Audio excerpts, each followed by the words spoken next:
Good morning to everyone and welcome to the Data Stories webinar series. This is a webinar series in the context of Data Stories project. It is a project founded by European Union in the context of Erasmus Plus program with the aim of training university students in big data storytelling skills. I'm Gianluca Vagnarelli, the founder of iStrategies, one of the project partners of this project, and I'm going to introduce you to the topic of the webinar. I'm going to share my slide presentation. So, as you can see, the topic of today's webinar is an introduction to big data storytelling. So what you will learn, what we will see in this webinar. The first part of the webinar will explain why big data storytelling skills are crucial in today's digitalized society. We will explain this by introducing the concept of datafication. In the second part, we will focus on what storytelling for big data is through two concrete examples of big data stories. And at the end of the slide presentation, you will find some external resources in the case you would go in depth into the topic.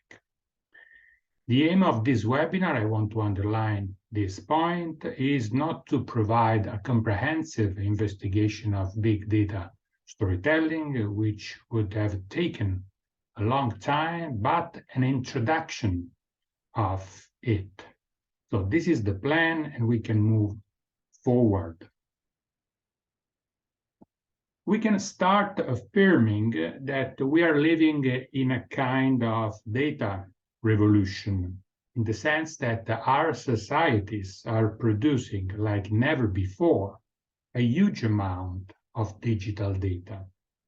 In this slide, you can have some example of it, because we have every day 350 billion emails sent, 650 million tweets shared, 100 million WhatsApp messages exchanged, and so on. But above all, if we consider the decade between 2010 and 2020, we had a 5,000% increase in data generated in that period. So a huge amount of data. So the element to underline is the fact that the real novelty in the definition big data is not the word data, but the word big. Why this? Because since the birth of statistics as a science, we always had data available. But what is new today under the data revolution I mentioned is the fact that is the incredible amount of data we have. I will give you another example. If we were to turn into digital data all the written and oral communication that the humanities has produced from its origin to 2003, we would need 5 billion gigabits to register all this amount of data, to archive all this amount of data. That is the exact amount of data that we produce nowadays in only 2 days. This is just an example to express the novelties of our times, the real new element of the data revolution that we can express through the concept of datafication. Datafication is the transformation of social actions into quantified data. Everyday ordinary social actions, like, for example, sending a mail or a message, are transformed into digital processes. And the result, the output of this process is big data. So one of the problems with this exponential increase in data is how to represent it, how to communicate effectively this huge amount of data. This is a real problem, relevant not only to information designers or the professionals in the field of data representation, but more broadly to citizens. Why? Because, for example, during the pandemic, as you can remember, every day, every government collected and shared data about COVID-19 evolution, because this was important to make the public opinions aware of the state of the pandemic fight. Consequently, data representation, data sharing, and data representation was crucial, is crucial in the new digital societies because it is connected to citizenship and the quality of our democracy. Because to be aware about this kind of knowledge, to be knowledge about digital skills, digital representation, and so on, is part of the modern citizenship. Data representation indeed is relevant to develop data literacy in citizens. So how we can answer to the problem we have, how to effectively represent a huge amount of data that the digital society is producing, how to effectively communicate it. Big data storytelling can help in this direction.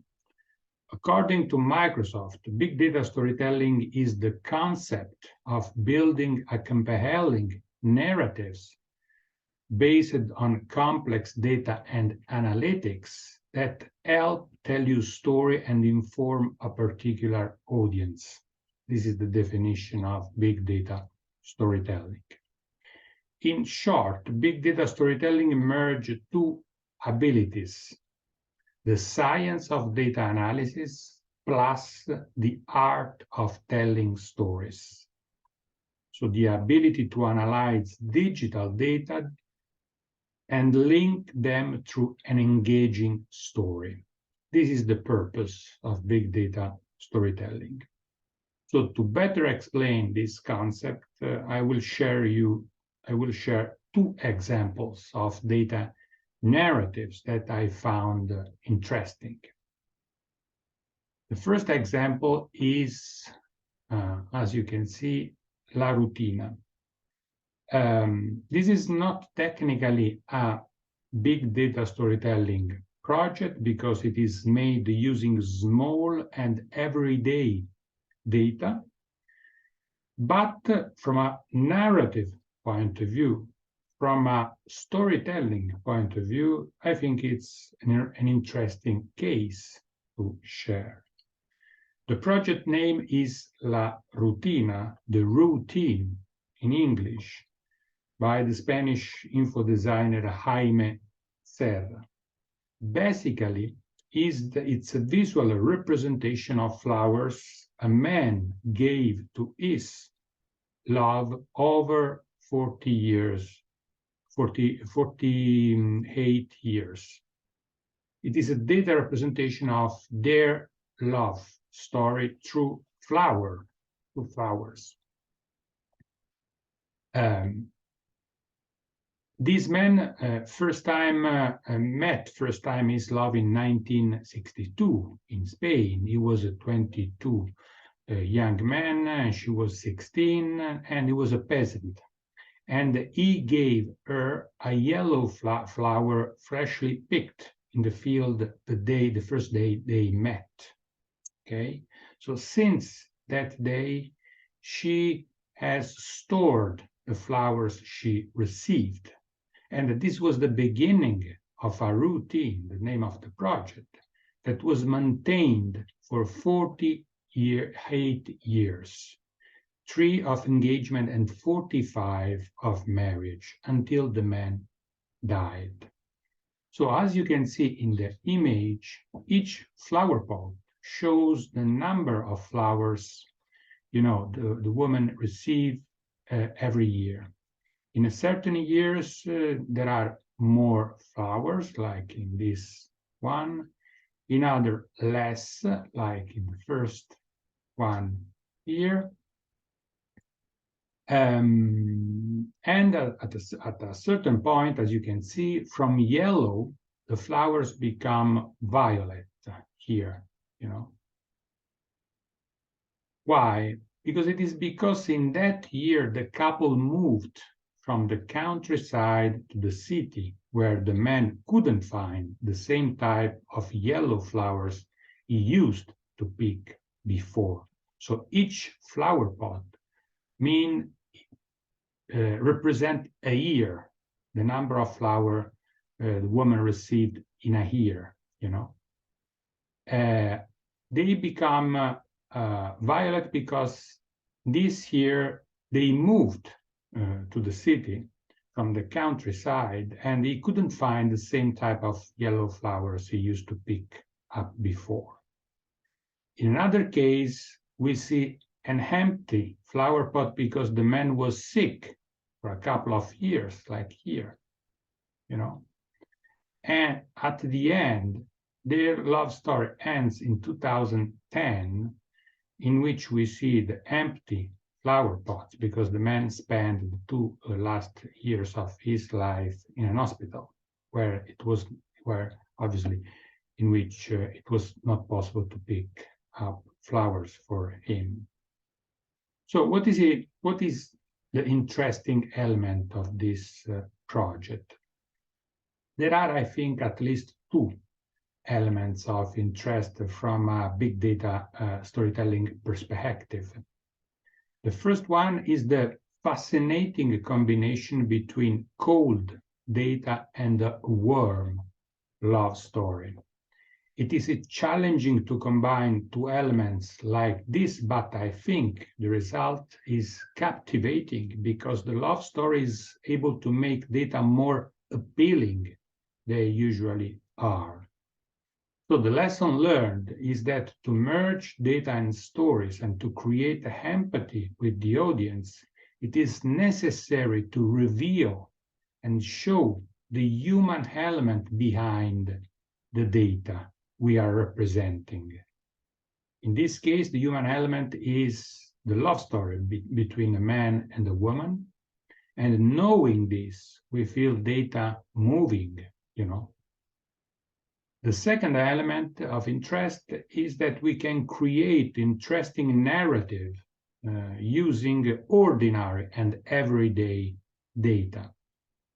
From an educational point of view, we can ask students to exercise their big data storytelling skills, also using everyday or small quantity of data, like in this case.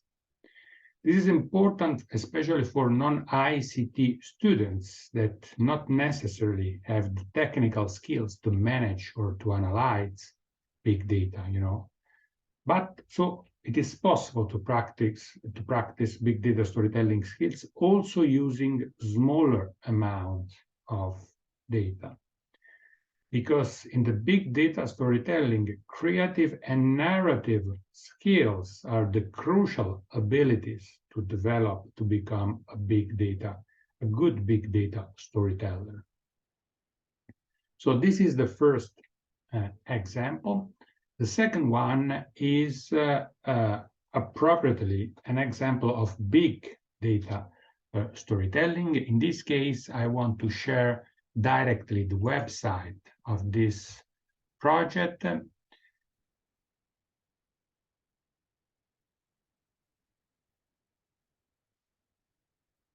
That is Guns.periscopic. Guns.periscopic is a big data storytelling project about about gun violence in the US, in the United States. The aim of the project is to make people aware of the lost life because of gun violence.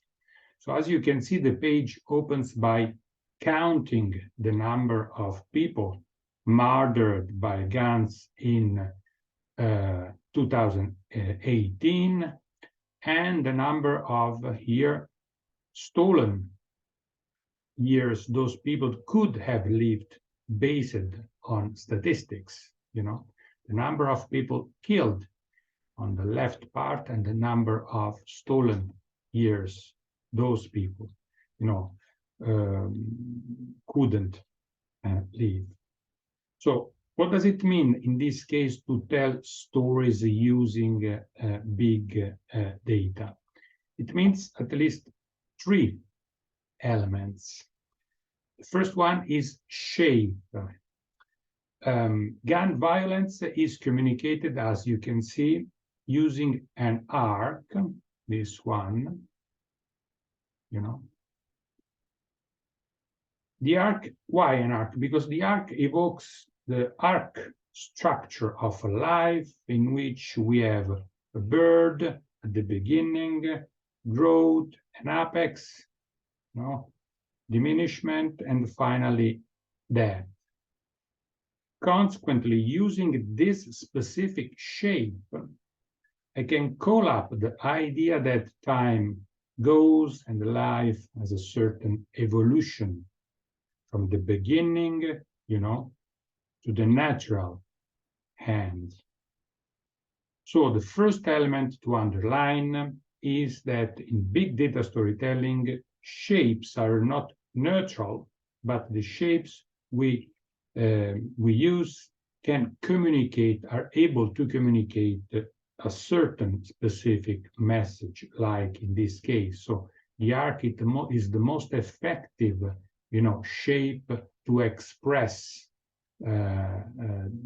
life, like in this case, in which we want to highlight the number of people victims from the gun violence. So first element is shape. Second element is color. Gun violence is communicated in this case also using certain colors. The arc, as you can see, is divided in two parts, a left part in orange and a gray part in the right part in a gray, you see. On the left, the orange represent the lives lived. On the right, the lives that may have happened if the victims had not been shot. Why the orange? Because it is well known in the color theory that the colors like red, orange are the colors of fire, sunset, sunrises, and express energy, passion, and life. Okay, so this is the right color to represent a life. On the right side of the arc, lost lives are described using gray, and the background of the arc, as you can see, the entire page is black. And in Western countries, at least, black is the traditional color of mourning, and gray is sometimes the color of moody feeling. So these are the two more coherent colors if you want to represent victims of gun violence, like in this case. So the second element to highlight, beside the first one we mentioned, beside the shape, is the fact that in big data storytelling, colors are not neutral, but by using certain colors, I will be able to share certain messages. Third element to consider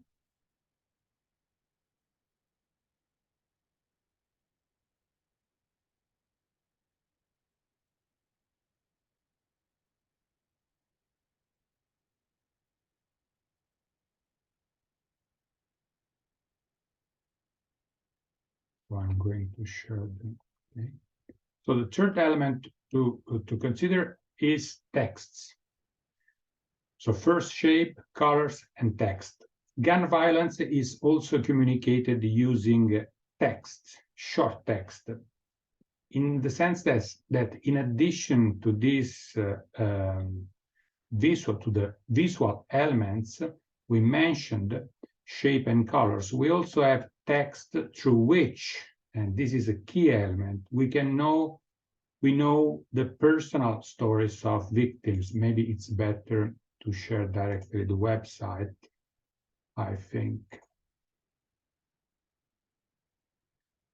The stories of the victims of gun violence.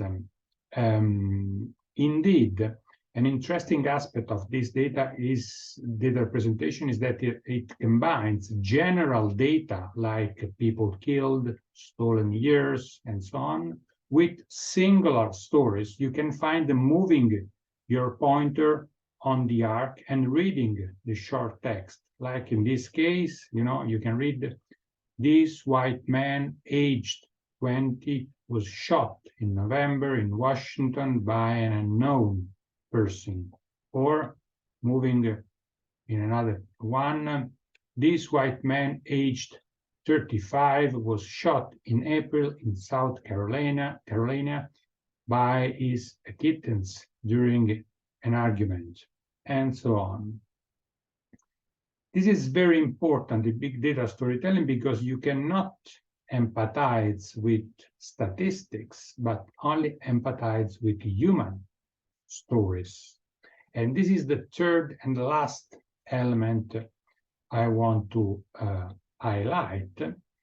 I want to take into consideration that the fact that in addition to colors and shapes, we can use texts to express the human side of big data, to make text that with the objective to make audience aware of the stories behind data, single story, particular stories behind data.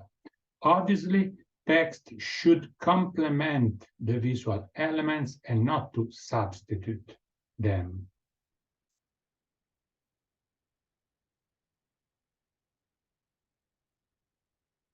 So shapes, colors, and text.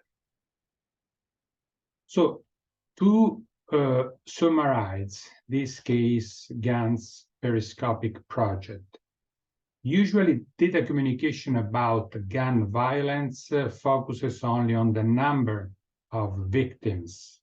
In the case of Guns.periscopic project, the perspective changed in the sense that the focus is not only on the number of murders, but on the years of life we lost, that the victim lost because of gun violence.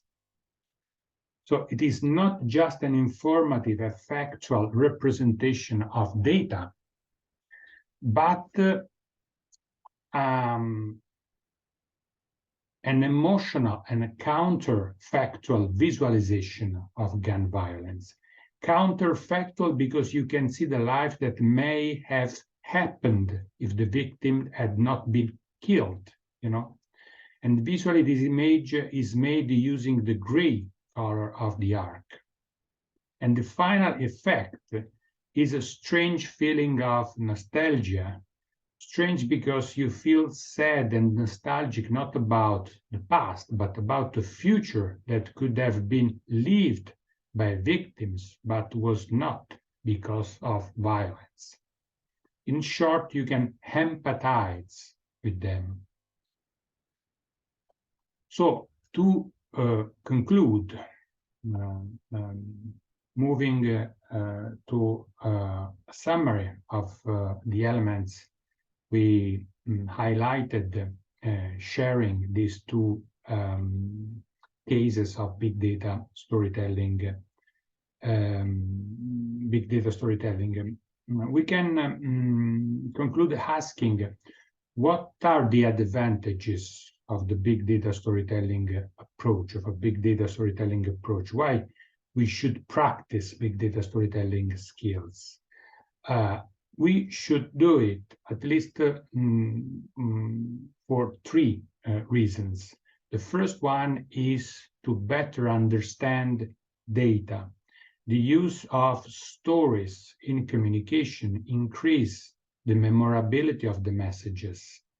Indeed, the use of narrative structure favors the effectiveness of the message that the audience will better retain. This is the first element. The second element is because through big data storytelling, you can humanize data. As we already mentioned, it is impossible to empathize with statistics, but it is possible to do it with human stories. The function of big data storytelling is to reveal the human hidden side of data, sharing the stories behind them. So second element, humanize. Third element, to democratize big data. The use of big data storytelling favors the democratization of big data because enlarge the public that could profit from big data. Because develops producing empathy and engaging stories, the diffusion of big data, and consequently data literacy in citizens. And this is a crucial element for the future and the nowadays life of democracies. So ultimately, what is the key message you should retain from this webinar? The key message is that big data storytelling consists of the ability to boost big data with the human stories, and you can do it using shapes, colors, texts, audio, and everything your creativity can add to achieve this objective. But the challenge will remain the same, to reveal the human side of big data. So this is the key element to retain. Before ending this webinar, I want to thank you for your attention and saying that you can find the transcription of this webinar presentation and also the slide this webinar, in which at the end, in the last slide, you can find a series of external resources that you can use in the case you would go in depth into the subject of big data storytelling. So thank you very much for your attention.